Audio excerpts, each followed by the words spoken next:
Thank you so much for joining us. And of course, it's about time now for us to delve deeper into our discussion segment this morning. President Bola Tinubu on Monday approved the Renewed Hope Infrastructure Development Fund to bridge the country's $25 billion per annum infrastructure funding gap. The new initiative will be domiciled in the presidency. The Minister of Information and National Orientation, Mohammed Idris, told journalists after Monday's Federal Executive Council meeting at the Presidential Villa, Abuja. Idris said the fund became necessary given Nigeria's current infrastructure gap, requiring $878 billion to bridge between 2016 and 2040. Giving further details about the new development, the chairman of the Federal Inland Revenue Service, Zach Adedeji, said the fund will focus on road, rail, agriculture, ports, and aviation. To have this conversation with us this morning is Mr. Michael Daniel. He is a public affairs analyst. Good morning, and thank you so much for joining us. Good morning, and thanks for having me. All right, now let's look deeply into this particular project. It is said that definitely it would address certain issues, but of course, let's consider the objective for this particular project, because for every, project an individual or a government agency or ministry intends to embark on, there should be an objective in terms of what they want to achieve. And first of it is that it will establish an innovative infrastructure investment vehicle to attract and consolidate capital, serving as a dynamic driver for economic advancement. Executive strategic and meticulously chosen national infrastructure projects across several key sectors, including road, rail, agriculture, irrigation, storage, logistics, and cold chain, ports, and aviation, amongst others. And of course, the objective goes on and on and on. But then, what is your view as regards this amount, and what do you think about the objective? Do you think it's enough to cover these critical sectors of the economy? Road, rail, aviation, agriculture, irrigation, and logistics?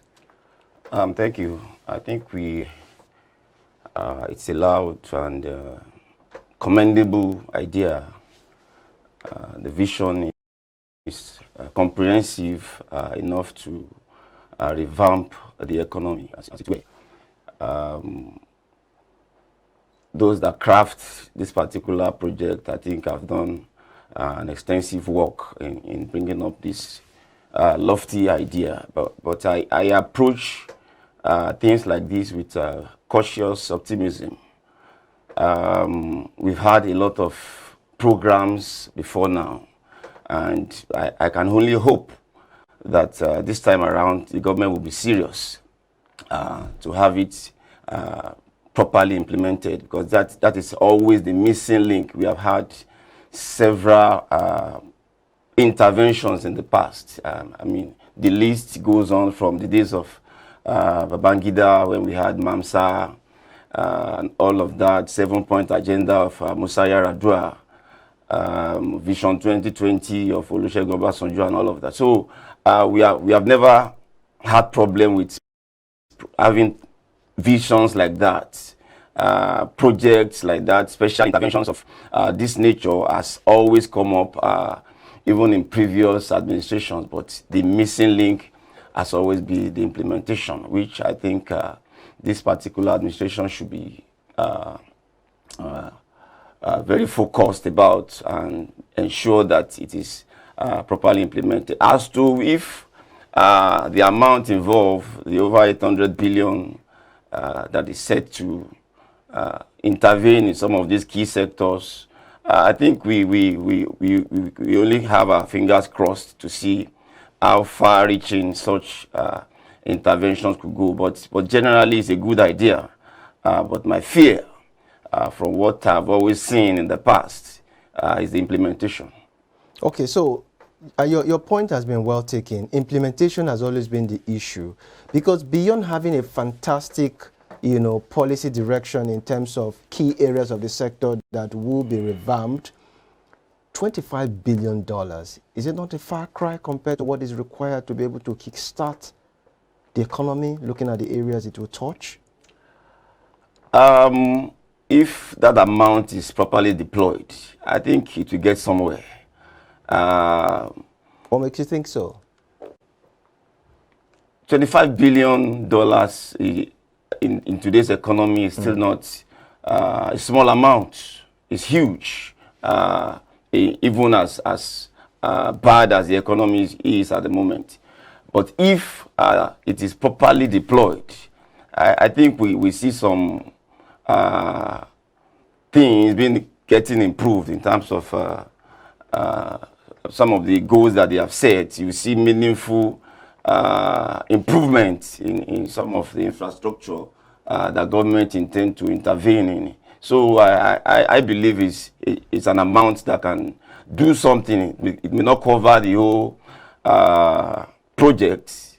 It's an amount that can go that can get us somewhere, if that is the condition, if it is properly deployed. Okay, so you said something earlier in your submission that as much as this looks beautiful on paper, right? You're going to approach it with what's the word? Cautious optimism. Yes. So good. Now, looking at it from that angle, we just read in the papers that some individuals have been selected to make up that Economic Coordination Council, among which we have the likes of Dangote, we have the likes of Rabiu, we have the likes of Tony Elumelu, and the rest of them. What do you think about these particular personalities? Are they the wrong peg? Are they the round peg in the round hole, or do you think they are the round peg in the flat hole when it comes to the coordination of this particular council to make up an economic team? I think the team is fantastic. Looking at the pedigree of some of the technocrats that are in that team, the likes of Aliko Dangote, and these are people that are the economy even revolve around. If we must put it straight, the Elumelus of this world and all of that. So the team is okay. The team is in order. Government is they want to supervise the entire thing, and that is why it's being chaired by the president himself and the vice president. So the team is in order, but as I said, the ability to push it through to a reasonable and logical conclusion has always been the missing link. So I believe the team is okay, in my view. Okay, when you say the team is okay, you would also, agree with me that some certain persons have always looked at these personalities as, in the right word, that's being used on the street, paddy government. Because obviously, for the most part, they say that these personalities have always been friends of any government. So whether or not you like it, you always have them as part of the economic team because, as they claim, they sponsor elections of these persons. So what makes you think that they are, they're the kind of persons that we need to be able to rejig the economy? These are businessmen, and no serious government will ignore such individuals, and that is the truth. They command, they hold, as I said, they hold the economy by virtue of their business networks and all of that. So, and that is why every government has always been friends with these guys and all of that. Because you can't do otherwise. They are in charge of some of the things that you are going to do as a government. So, regardless of what is out there in terms of how we perceived these individuals being friends of government cannot do otherwise. As I always said, a businessman need to position properly to be a friend to every government. So and when you say position properly, it means if I don't finance your election, that means I can't be part of the economic team? Even that cannot be substantiated, and that is the truth. We can only perhaps insinuate that is going on. We don't have facts about how they finance some of this administration, but we know that it's likely to be so, and that is the truth. All right, so while that has been established and taken care of, let's look at the critical sectors now. Let's start narrowing our review on those critical sectors that this particular fund will go into, one of which is the agricultural sector. And let's look at what is going to be achieved when this money is finally put to use. One of which is that it will establish a national storage. Apart from that, integrate irrigation systems for animal husbandry, enhancement of agricultural logistics and distribution. Now, what do you think about this agricultural sector that will be needed to be revamped?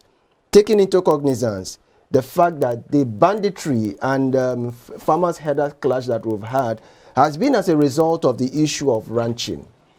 I chose to start there because, for the most part, it has been one of the issues bedeviling the agricultural sector, especially with regards to its yields. We've not been having so much yields as a result of the fact that farmers are no longer going to farm and feel safe while farming, because these guys will want to take their, their cows or whatever it is across the various lengths and breadths of the state, which means that they will be able to graze on people's farm, and in the course of doing that, destroy whatever they put in place in terms of the agricultural produce.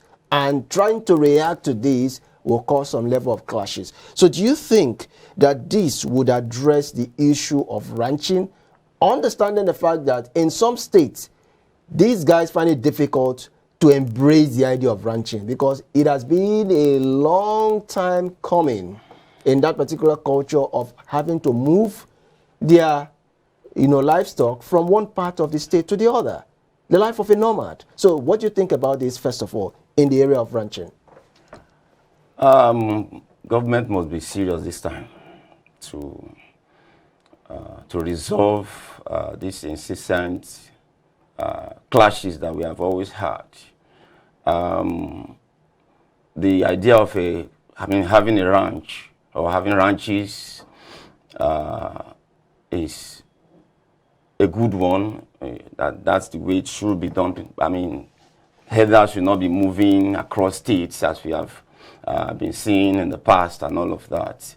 But the issue that government must be interested in is the security aspect that you have mentioned. Even some of the states that have reservation with having ranches within their space have genuine fears in terms of some of the things we have seen done in the past by the headers. You are given a piece of land, and before in no time you are already taking over the entire space and begin to kill people within that environment. So they have genuine fears, and I think government must this time be ready to address the security issues or the security implication of having ranches within certain states. The president remains the commander-in-chief of armed forces. He has his duty bound to address that issue. And for states that may not be interested in having such, I think they should be allowed to so do. The governors of each state are the CSOs of their states, and if they felt that it's going to pose a security threat to their state, they can do away with it if they choose to, and perhaps look for other means to get probably beef into their environment if they need it. All right, now let's look at the issue of ranching. Ranching basically, or cattle rearing, is more of a private business. So what is government's involvement in this when it comes to making sure that ranchings are provided? Is it going to be free? Are you going to give them a portion of land or piece of land somewhere? What exactly will be the modalities? What is involved in making this ranching available? Absolutely, it is a private business, okay, and it should be treated as such. If you need a piece of land, you approach those in charge of those lands to probably purchase or lease or something. So it shouldn't be that government want to be apportioning lands, but government It is not the business of government to be doing all of that. The owners of land should be interested in perhaps selling their lands or leasing it out for whoever wants to use it for business. The area I think government should be more interested in is the security aspect. When having a ranch, or when as a result of being in a particular space is now posing a security threat, government should follow up in that regard and ensure that the people are safe within that environment, that people don't in the name of being an header or being headers and all of that. So those are the areas that government should focus on, and not to be interested in compelling states to give out their lands for ranches. Now, talking about compelling state, I understand that the governors are CSOs in their particular state. But of course, looking at the enormous activities that goes on with cattle rearing, are you saying that if the state governor decide not to buy or key into this idea, they should allow these headers to move around with their cattle? Do you understand the implication of the threat in your statement that this will pose to farmers who will decide to go into farming to do their businesses? If you are the CSO of your state as governors, then you also have the right to promulgate laws that we bar anybody from moving such cattle within your states. So what about governors who refuse to buy into this idea of ranching? That's exactly my point. You don't need ranching, neither do you want them to be moved across your state. You have every right to do that as a governor.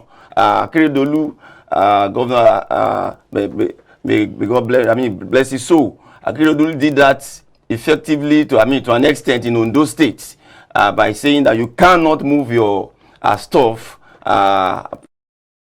around, even though he allowed them to be in certain areas, but he compelled them not to move it within the states. And so they have that power to initiate laws, to enact laws and address the issue of moving cattle within their space. All right, so now let's look at another issue within the agricultural sector, which is the storage. This is one of the key issues that farmers face, but it's something I feel the government could really easily have a hands on and take care of. But then I want you to react to it. Also, the issue of logistics is another issue that might not be an immediate, resolution. And I know what I'm saying. And this is it. We know that fuel subsidy has been kissed goodbye, as said by the government. In as much as at the last count we checked, fuel subsidy was still being paid for. Now, how do you think such funding will address the issue of logistics, understanding the fact that there are bad roads, especially from the rural areas to the urban areas, and of course the cost of transportation cannot be overemphasized, and that is why we have the rising cost of foodstuffs. So how do you think this can be addressed, looking at it from the logistics? Government must, as I said earlier, this time be ready to do the needful if they don't want this project, or if this present administration doesn't want this project to go the way of others. As you have rightly put it, the rural areas have more deplorable roads than the urban center. So what are you going to do about the roads? Part of what they intend to achieve is to fix some of our roads in their infrastructural program and all of that. So the road must be in order, and as you said, the costs of logistics will also play out in the final price of any of such products. So it's not about driving a particular vision with this level of pop and pageantry and trying to sound it as if we are ready this time. We should be ready to do what must be done to ensure that Nigerians, for the first time, get some of these projects, witness some of these projects in their lifetime, and see a clear departure from what, as I said earlier in my introductory statement that Nigerians are tired of all these